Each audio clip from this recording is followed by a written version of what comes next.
ഇത് മാസ് മോട്ടോഴ്സിൽ നിന്നാണ്, നമ്മുടെ ഹോണ്ട ആക്റ്റീവ വണ്ടി. അതിന് 2 കംപ്ലൈൻറ്റാണ് പറഞ്ഞത്. ഒന്ന് നമുക്ക് എഞ്ചിൻ ഓയിൽ മാറണേഴ്സ് പറഞ്ഞിട്ടുണ്ട്. പിന്നെ അത് കൂടാതെ കൊണ്ട് രാവിലെ സ്റ്റാർട്ട് ചെയ്യുമ്പോഴൊക്കെ സ്റ്റാർട്ടായി കിട്ടാനൊരു ബുദ്ധിമുട്ടുണ്ട് കേസ് പറഞ്ഞിട്ടുണ്ട്. 2 കേസ് പറഞ്ഞിട്ടുണ്ട്. അപ്പോൾ നമ്മൾ ഓയിൽ ചേഞ്ചിന് വേണ്ടിയിട്ട് നമ്മൾ അയച്ചിട്ടുണ്ട്.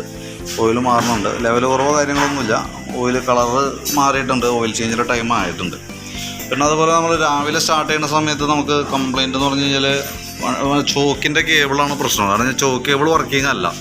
അപ്പം നിലവിൽ രാവിലെ ഒന്ന് ചോക്ക് ഇട്ട് കഴിഞ്ഞാൽ ഒറ്റയടിക്ക് വണ്ടി സ്റ്റാർട്ടാണ്, വേറെ പ്രോബ്ലം ഒന്നുമില്ല. കേബിളിൻ്റെ കംപ്ലയിൻ്റ് ആയിട്ടാണ് കാണണം കേട്ടോ. കേബിൾ ഓൾറെഡി വർക്കിംഗ് അല്ല, ജാമായിട്ടിരിക്കുക. അത് ഉപയോഗിക്കാത്തതുകൊണ്ടാണ് ജാമാണ്. രാവിലെ വണ്ടി സ്റ്റാർട്ട് ചെയ്യുന്ന സമയത്ത് ചോക്ക് വലിക്കുക സ്റ്റാർട്ട് ചെയ്യുക. കാരണം അത് കഴിഞ്ഞിട്ട് ഒന്ന് റേസ് ചെയ്ത് എഞ്ചിനൊന്ന് ചൂടായി കഴിഞ്ഞാകുമ്പോഴത്തേക്കും ചോക്ക് ഓഫ് ചെയ്യുക. അതാണ് ശരിക്കും എൻ്റെ റൈറ്റ് മെത്തേഡ് കേട്ടോ. അതങ്ങനെ ചെയ്യണം, അപ്പോഴാണ് ആ കംപ്ലയിൻ്റ് ഇല്ലാതിരിക്കുള്ളൂ. കാരണം ബാറ്ററിക്കും ലൈഫ് കിട്ടും, ഈ പറഞ്ഞ രീതികളെ വണ്ടി പെട്ടെന്ന് സ്റ്റാർട്ട് ആവുകയും ചെയ്യും.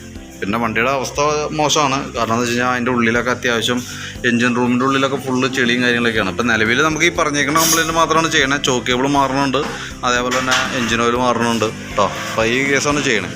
പിന്നെ അതിൻ്റെ ബ്രേക്കൊക്കെ മാക്സിമം അഡ്ജസ്റ്റിംഗ് ഒക്കെ തീർന്ന് നടക്കണം. ബാക്ക് ബ്രേക്കൊക്കെ തീർന്നിട്ടുണ്ട്. ജനറൽ സർവീസായിട്ട് ഇടയ്ക്ക് ചെയ്യണം നല്ലതാണ്. കാരണം എന്ന് വെച്ച് കഴിഞ്ഞാൽ അതിൻ്റെ ഉള്ളിലൊക്കെ അത്യാവശ്യം നല്ല രീതിയിൽ ചെളിയാണ് അതിൻ്റെ ഉള്ളിൽ.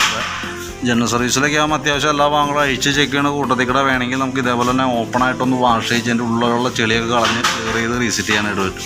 പിന്നെ ഈ വീലിൻ്റെ സൈഡിൽ നിന്ന് ഇവിടുത്തെ ഫ്ലാപ്പ് കട്ടായൊക്കെ പോയേക്കണോണ്ടൊന്ന് അതിൻ്റെ ഉള്ളിൽ കൂടെ ചെളി അടിക്കാറുണ്ട്. അത് സർവീസിലാണെങ്കിലാണ് നമുക്കത് അഴിച്ച് ഫുൾ ക്ലീൻ ചെയ്തതിന് ശേഷം ഒരു ഫ്ലാപ്പൊക്കെ സെറ്റ് ചെയ്ത് ക്ലോസ് ചെയ്യാനായിട്ട് പറ്റുള്ളൂ. പിന്നെ ഇപ്പം നിലവിൽ എൻ്റെ ഈ ബാക്കിൽ വന്ന് ഗ്രില്ലൊക്കെ ഒടിഞ്ഞ് കിടക്കണം കേട്ടോ. ഞാൻ തൽക്കാലം ഒരു ടൈ ഇട്ട് ഉറപ്പിച്ച് തരാം. കാരണം അത് അഴിച്ച് വെൽഡ് ചെയ്ത് ഈ സൈഡിലത്തെ മൊത്തം പോയത്, ഇവിടെ ഉള്ള ലെഗണി അടന്നിരിക്കുകയാണ്, പൊട്ടിപ്പോയേക്കാണ് തുരുമ്പിട്ടിട്ടേ. അപ്പോൾ തൽക്കാലം ഒരു ടൈ ഇട്ട് ഉറപ്പിച്ച് തരാം.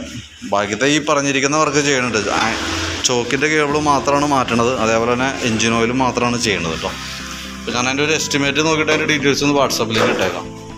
ഓക്കെ.